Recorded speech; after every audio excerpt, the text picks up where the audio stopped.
तुम्हाला हे माहीत आहे का?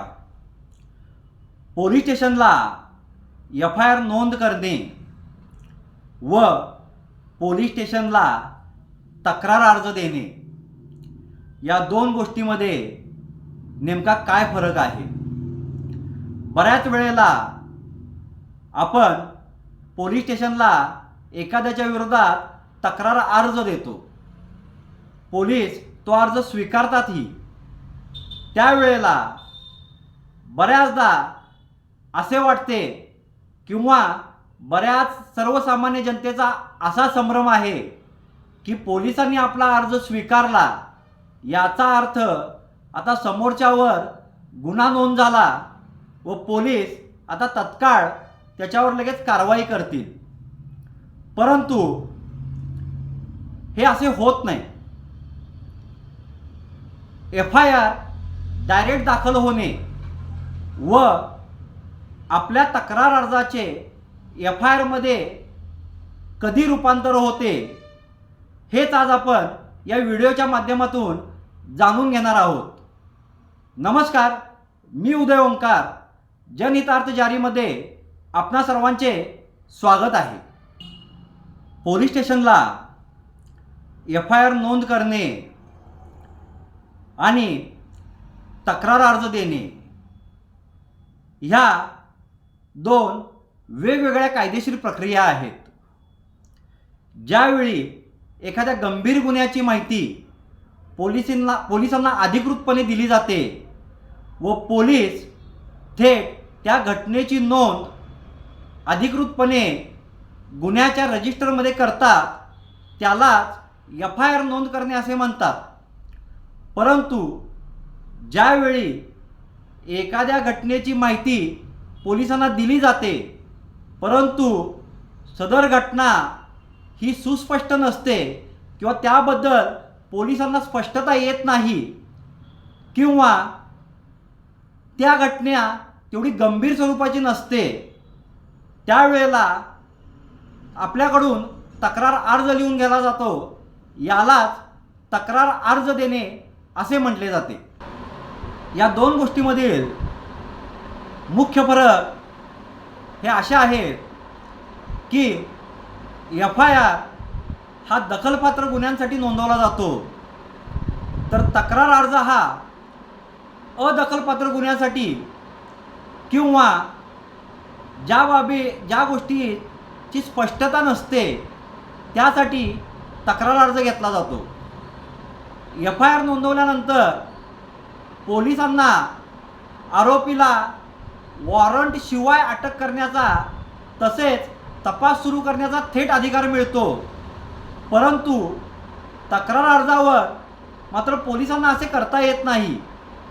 त्या तक्रार अर्जाच्या अनुषंगाने पोलिसांना प्रथम ज्याच्या विरुद्ध तक्रार अर्ज दिला आहे त्याची चौकशी करावी लागते. भारतीय नागरिक सुरक्षा संहितेनुसार दखलपात्र गुन्ह्यांच्या बाबतीत थेट एफ-आय-आर नोंदवून घेतात. हे असे गुन्हे असतात जे गंभीर स्वरूपाचे असतात, जिथे त्वरित कारवाईची गरज असते, ज्यामध्ये हत्या किंवा हत्येचा प्रयत्न, बलात्कार किंवा महिलांवरील गंभीर अत्याचार, चोरी, घरफोडी, दरोडा, अपहरण, हुंड्यासाठी छळ किंवा हुंडाबळी, गंभीर दुखापत करणे म्हणजेच घातक शस्त्राने वार करणे, अशा गंभीर घटना घडल्यास व त्याची पोलिसांना माहिती मिळाल्यास भारतीय नागरिक सुरक्षा संहितेच्या कलम 173 अंतर्गत ताबडतोब एफ-आय-आर नोंद करणे हे पोलिसांना बंधनकारक आहे. परंतु काही गुन्हे असे असतात की जिथे थेट गुन्हा नोंदवण्यापूर्वी सत्यता पडताळणे गरजेचे असते. उदाहरणार्थ कौटुंबिक वाद, आर्थिक फसवणूक, वैद्यकीय निष्काळजीपणा तसेच किरकोळ फौजदारी स्वरूपाचे गुन्हे. अशा प्रकरणामध्ये पोलीस आधी तक्रार अर्ज घेतात, त्याची विहित मुदतीत प्राथमिक चौकशी करतात.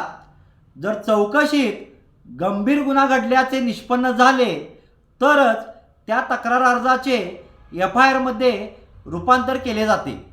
जर तुमचा तक्रार अर्ज हा अदखलपात्र गुन्ह्याच्या बाबतीत असेल तर पोलीस त्याची NC नोंदवून घेतात व त्या आधारे तुम्हाला कोर्टात जाण्याचा सल्ला दिला जातो. जर तुम्ही त्या NCच्या आधारे मॅजिस्ट्रेटकडे जाऊन जर मॅजिस्ट्रेट यांचे तुम्ही तपासाचे आदेश आणले तर त्या आदेशाच्या आधारे पोलीस हा गुन्हा नोंद करून घेतात, म्हणजेच FIR नोंद करतात. जर स्थानिक पोलीस स्टेशनने तुमचा तक्रार अर्ज घेतला नाही व याची तक्रार लेखी स्वरूपात तुम्ही पोलीस अधीक्षक अथवा पोलीस उपविभागीय अधिकारी यांच्याकडे केली, तसेच सदर तक्रार अर्ज हा त्यांच्याकडे तुम्ही सादर केला तर त्या अर्जावरून किंवा त्या अर्जाची पडताळणी करून हे वरिष्ठ अधिकारी स्थानिक पोलीस स्टेशनला गुन्हा दाखल करण्याचे म्हणजेच FIR नोंद करण्याचे आदेश देऊ शकतात. म्हणजेच तुमच्या तक्रार अर्जाचे हे FIRमध्ये रूपांतर केले जाते. थोडक्यात काय, जर गुन्हा गंभीर आणि स्पष्ट स्वरूपाचा असेल तर डायरेक्ट FIR नोंदवली जाते. परंतु गुन्ह्याचे स्वरूप हे गुंतागुंतीचे असेल व तपासाअंतर्गत त्याचे तथ्य शोधायचे असेल तर मात्र तुमच्याकडून पहिल्यांदा तक्रार अर्ज घेतला जातो व तथ्य निष्पन्न झाल्यानंतरच तुमच्या तक्रार अर्जाचे रूपांतर हे FIRमध्ये केले जाते. अशीच जनहितार्थ माहिती मिळवण्याकरता आम्हाला फॉलो करा.